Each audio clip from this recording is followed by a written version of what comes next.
Hi everyone, my name is Becca and welcome to my channel. If this is your first time here, welcome. We focus on all things middle grade literature here, specifically the first chapters of your favorite middle grade novels. Today we're doing a bit of a throwback. This book was published back in 2018, which may seem like forever ago, but really it's only been 7 years or so.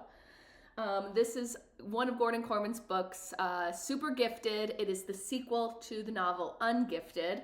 And I just love Gordon Korman so much, so I thought, why not throw it back and share the first chapter of this novel with you. So I'm going to start by sharing the synopsis on the front and side cover to give us an idea of what this book is all about. Donovan Curtis has never been what anyone would call gifted. But his genius friend, Noah Youkilis, is actually super gifted, with one of the highest IQs around. After years at the Academy for Scholastic Distinction, all Noah dreams of is the opportunity to fail if he wants to. And he's landed in the perfect place to do it, Donovan's school. Almost immediately, Noah finds himself on the wrong side of the cheerleading captain, Megan Mercury, and alpha jock #Taggart. Sticking up for Noah lands Donovan in the middle of a huge feud with #. He's told to stay away from the sports star, or else. That should be the end of it, but when a freak incident suddenly makes Donovan a hero, he can't tell anyone about it since # is involved. So Noah steps in and becomes Superkid. Now he's gone from nerd to titan at school. And it may have gone more than a little bit to his head. This funny and heartwarming sequel to Ungifted cleverly sends up our preconceived ideas about intelligence, heroism, and popularity. All right, let's go ahead and dive right on into that first chapter. Super genius, and this is written from the perspective of Donovan Curtis. The problem with smart people is this. They can be really stupid 95% of the time. To be fair, I'd only ever met one actual genius. But when that genius was Noah Youkilis, it counted as a full education on the subject. A little background on Noah. He was the smartest kid by far in Hardcastle, and possibly the whole world. We used to go to the Academy for Scholastic Distinction together. Me by mistake, and him because he actually belonged there. Actually, the Academy was way too easy for him. Even the gifted teachers agreed on that. When you had a 200 plus IQ, finding something to challenge you was the biggest challenge of all. For Noah, that challenge was getting himself kicked out of the Academy, and he succeeded with flying colors. I wasn't smart enough to understand why Noah was so dead set on going to regular middle school, even though he explained it to me a bunch of times. Being a genius isn't hard, he told me earnestly. What's hard is being normal. He was 100% right about that. No one in the history of Hardcastle Middle School had ever been less normal than Noah Youkilis.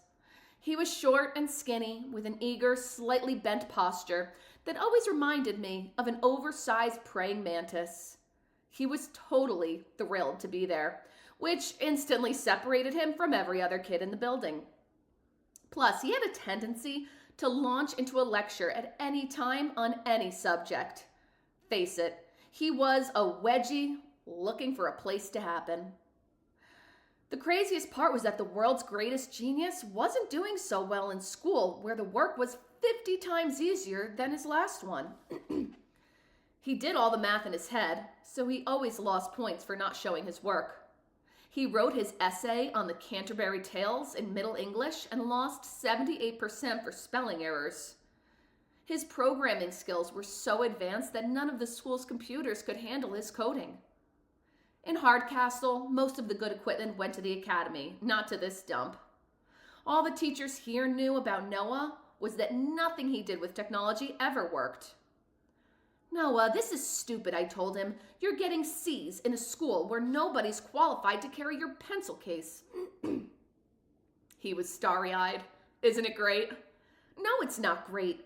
It's not even good.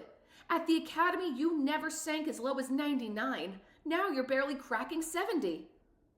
I'm average, he said blissfully. You're not even average for a genius, I shot back. He looked wounded. Do you know what it's like to be right all the time? My brother-in-law lives with us, I informed him. I'm not right any of the time. That was First Lieutenant Bradley Patterson, United States Marine Corps. More on him later. It's terrible, Noah said emotionally. You know the answers before anybody finishes asking the questions. You can't enjoy a movie because you can predict the ending during the opening credits. If it wasn't for YouTube, there would be no surprise in my life ever. You're insane, I muttered. His narrow praying mantis shoulders hunched. I knew you were going to say that. Well, you make it worse than it has to be, I accused. You go out of your way to pick classes you're going to be bad at. Why did you have to sign up for woodshop? He drew himself up to his full 4'11". I reject your theory that I'm bad at it. My salad bowl was a mathematical masterpiece, geometrically circular, with sides that rose to parabolic perfection. So how come you got a D?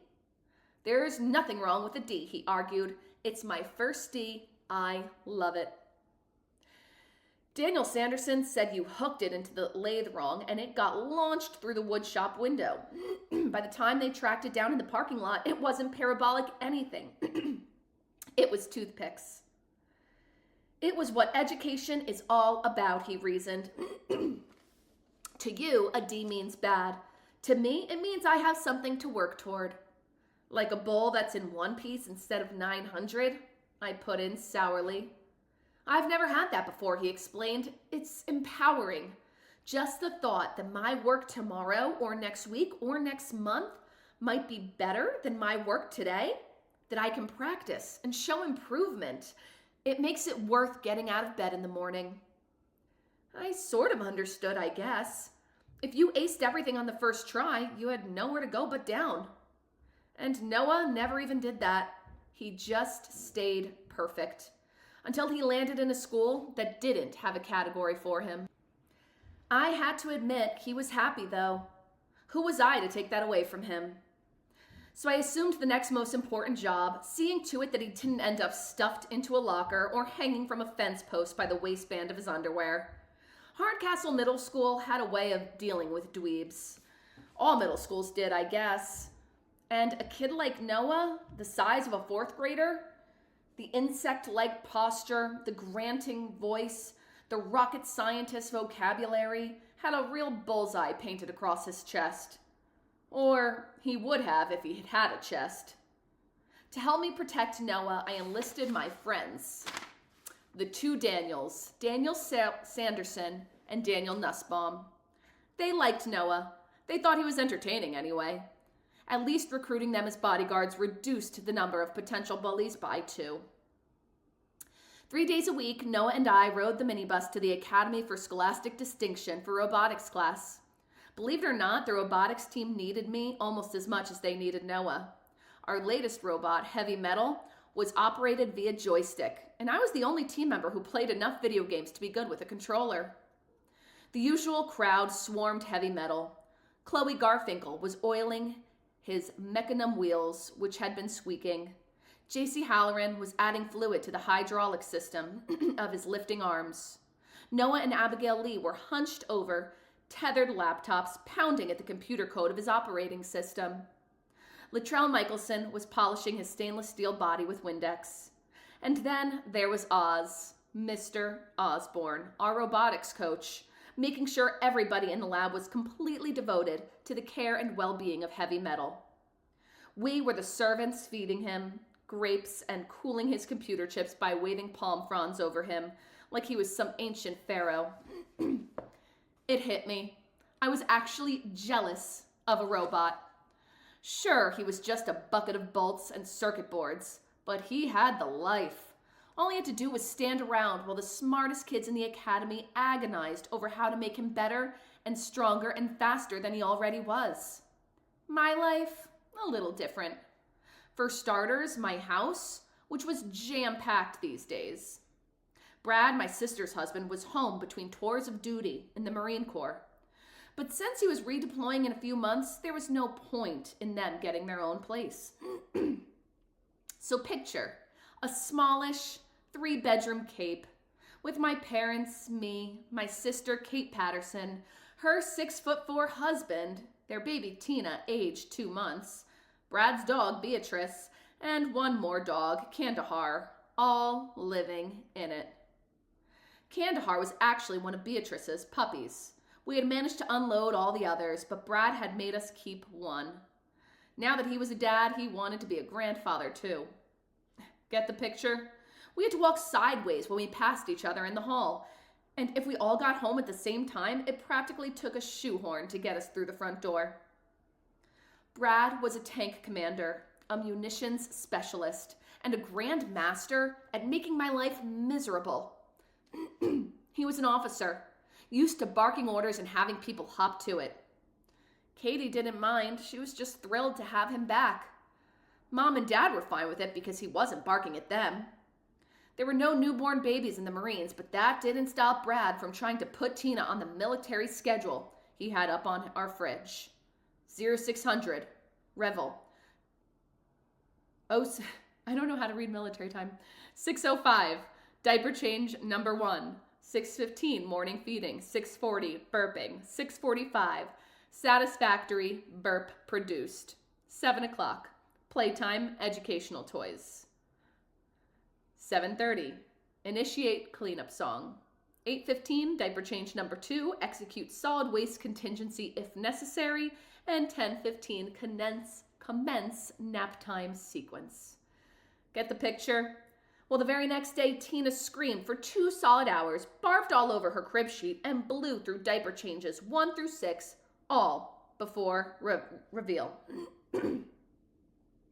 At breakfast, Brad kept gazing longingly at the refrigerator door through bloodshot eyes with dark circles underneath them. He was looking at the schedule as if he couldn't believe it had let him down. You know, Brad, I commented, Tina isn't in the military. Maybe General Patton raised his kids on a timetable like that, but Tina has other plans. He glared at me. When's the last time you had a haircut?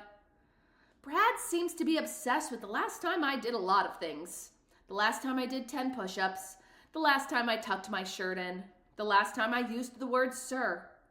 When's the last time you gave somebody a break? I shot back. I owe it to the men under my command to be hard on them, Brad lectured. It could save their lives one day. The greatest gift you can give anyone is high expectations. I had high expectations for him, too. I expected him to leave me alone.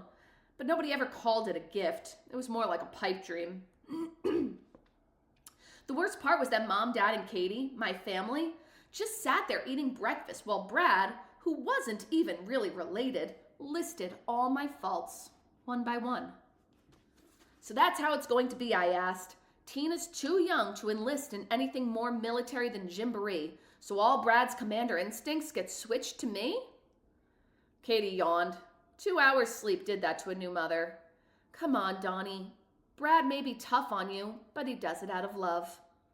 Why can't Brad love somebody else for a change? I mumbled. Apparently, Brad had plenty of love to go around. He seemed to believe I was some kind of caterpillar, and enough hours or days or weeks or months of boot camp would transform me into a beautiful butterfly. Brad had a military buzz cut and kept threatening to sneak into my room while I was sleeping and buzz me too. He exercised 25 hours a day and wanted me to do the same. Every morning when Tina woke him and Katie up at the crack of dawn, he would come into my room in his jogging shorts. Will I see you on the track this morning? In reply, I would mumble, it's possible. Just like, for example, whales might start doing Sudoku and the moon might fall out of the sky, eradicating all life on Earth. It was possible, but I wouldn't count on it. Then Beatrice would growl him away, which was one good thing about the dumb Chow Chow sleeping in my room. Despite the fact that Beatrice was Brad's dog, her list of grievances against him was almost as long as mine. First, he disappeared on her to go to Afghanistan. Then, when he finally came home, she wasn't even allowed in his room, since that's where baby Tina's crib was. The fact that Beatrice liked me better than her actual owner was another item on the long list of things about me that got on Brad's nerves. Like it's my fault the hairball chose me to shed on after you and Brad kicked her out of your room, I complained to Katie. Of course it isn't. For once, my sister agreed with me. We're grateful for all your help with Beatrice, and Candy too. But deep down, Brad's heartbroken that he'd lost the love he used to count on, and he can't help but noticing who it's been transferred to. She looked at me pointedly. The dogs only love me because I let them take over my room. I'm their patsy more than anything else. Give me a break, Donnie. I haven't slept more than a 40-minute stretch since we brought Tina home from the hospital. I wasn't getting much sleep myself. When I inherited Beatrice, I got stuck with Candy by default. You could ignore Beatrice, but Candy was even younger than the baby. He was restless and hungry, and his new puppy teeth were just coming in, which made him whiny and irritable. His bow bone helped a little. It was a bright purple chew toy in the shape of a miniature dumbbell. I literally saw the thing in my sleep. It glowed in the dark. Worse, it squeaked. A piercing, high-pitched sound that felt like a piece of dental floss had been inserted into one of my ears and pulled out the other. My theory? Candy thought I was his mother. He was definitely dumb enough, and he needed a mom because on his own, Beatrice wasn't very motherly. He followed me around like a bad smell. Whenever I sat still, he snuggled up next to me. Even my scent seemed to be a comfort to him. Never once did I enter my room without finding him trying to insert himself, drooling all the way into one of my sneakers. Every night when I got into bed, he gazed at me imploringly. His big liquid eyes practically spoke. Please let me up there with you. He was so pathetic that I was almost tempted to give in. But let's face it, Candy was about as toilet trained as Tina. I wasn't that much of a sucker. I tried to paper train him. I spread out some newspapers, but all that taught him was how much he preferred peeing on the carpet. The world was his toilet, and my room was his world. He was named after the Afghan city where Brad was deployed. He was half Chow Chow, but we never met the dad. Great Dane, maybe? Or possibly Sasquatch. If he ever grew up around those giant paws, he was going to crowd the rest of us out of the house. Maybe he would mature into a majestic creature one day. For now, he was just plain funny looking, and so ungainly that all I heard half the night was scramble, scramble, wump, scramble, scramble, wump, as he explored the room and his enormous feet kept tripping him up. He had to be the homeliest, clumsiest, most infuriating mini-mutt on the face of the earth. I loved him, though. Only God knew why. Maybe because he kind of needed me. Katie and Brad were new parents, and they had no time for him. Besides, there was something in that scramble, scramble, wump that reminded me of myself. In those urgent gung-ho steps, you could tell Candy thought he had it all figured out. And then wump. He fell flat on his face. That was me. I was always getting in trouble for acting without considering the consequences. It was my fatal flaw. The Daniels call it fallout blindness. That was my special connection to Candy. Tina had a lot more aunts and uncles than the average baby. Unofficial ones, anyway. The entire Academy Robotics team shared the honor. Katie had gone into labor in the middle of the state meet, and the team ended up in the waiting room at the hospital while Tina was born. Chloe and Noah visited the most often. Noah was obsessed with Tina the way he was obsessed with, in this order, YouTube, writing computer code, professional wrestling, and being average. Being obsessed was just what Noah did. Noah was different when he was with Tina. He held her a little stiffly, like she was a prehistoric fossil that might turn into dust if handled too roughly. He didn't coo at her or talk baby talk. Instead, he recited scientific facts and formulas like a floating object displaces its own weight in liquid, or The square of the hypotenuse of a right-angled triangle is equal to the sum of the squares of the other two sides. For some reason, this brought out some of Tina's best toothless smiles. When she learned to talk, her first words are going to be E equals MC2, predicted Sanderson. The 2 means squared, Einstein, Nussbaum corrected him. The Daniels got a kick out of Noah. Oh, they got a kick out of everything. Some of the stuff I did had them rolling on the floor. Those 2 could make it through the end of the world so long as they had enough to laugh at. With Noah around, they would never run short of material. Lately, though, the Daniels have been getting annoyed with Noah. It was one thing to be entertained by him. It was quite another when he made them look bad in front of girls. Like when Noah accidentally flushed his glasses down the toilet. Sanderson had been using the stall next door. Noah told everyone who would listen how lucky he was that my moment of crisis coincided with my friend Daniel's bowel movement. Or the time at lunch when he sneezed all over this girl Nussbaum was trying to sweet talk and then fumbled his asthma inhaler into her soup. While she scrambled to get herself cleaned up, Noah delivered a detailed scientific lecture on the strains of bacteria commonly found in human mucus. I like inhaler soup as much as the next guy, Nussbaum said angrily, but not when it interferes with my love life. You don't have a love life, Noah pointed out helpfully. Nussbaum was bitter. Thanks to you. For all his brains, Noah didn't pick up on their anger and impatience. He thought he was fitting in perfectly, and this is what regular school was like. Glasses down the toilet, inhalers in the soup. And that was how it was going, until the day the fire alarm went off.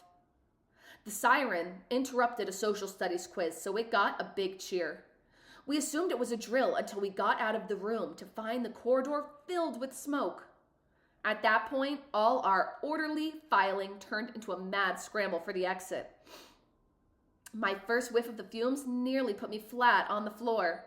It was rancid and spicy sweet at the same time. What was on fire? The dumpster outside the cafeteria? I was psyched. A nice unscheduled break from class and a little chaos besides. Chaos was kind of my specialty. It was usually pretty entertaining. A flying figure came racing at me, knocking me into a bank of lockers. It was Sanderson, choking and gagging. Nussbaum was at his side, breathing into a paper towel. I quit, Sanderson shouted over the clamor of the alarm. It's a lost cause. What's going on? I demanded. Where's the smoke coming from? Like you don't know? Nussbaum rasped. I don't know. At that moment, an unmistakable voice cried, That's not just a souffle, it's next generation data analysis. The home and careers room emptied out in a flash, Noah in the lead. His white apron was black with soot and his face hadn't fared much better.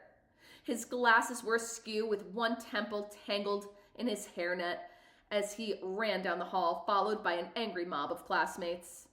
He slipped behind the 3 of us as his pursuers lost him in the smoke and thundered out the nearest exit. It looked like the fun was ending already. Geez, Noah, what did you do? Oh, said Noah, as if surprised at being asked. My program can sift through thousands of terabytes of information. Nussbaum was furious. That's not terabytes I smell, it's sewer gas. I devised an artificially intelligent program to scan every recipe on the internet to make a souffle no one's ever made before. I wonder why, Sanderson raged. Because it explodes, maybe? It didn't explode, said Noah with dignity. It's just on fire. And, he added, dejected, it fell. Nussbaum faced me. Sorry, Donovan, but you're on your own from now on. Yesterday, somebody wrote loser on my locker in whiteout. It means I'm getting blamed for him. That's totally unfair, Noah complained. I have a C average. Sanderson addressed Noah. Sorry, kid. It's nothing personal. You were okay at the Academy for Scholastic Distinction, but around here, you're a drag on our image. We can't help you anymore. They headed out the door, bringing up the rear of Noah's cooking class. Noah seemed bewildered. What's that supposed to mean? I don't need help. I'm doing amazing. Do you realize how much room for improvement this leaves? A platoon of uniformed firefighters swarmed past us in the direction of the home and careers room. I sighed. I'll give you that, Noah. There's definitely room for improvement. Noah glowed.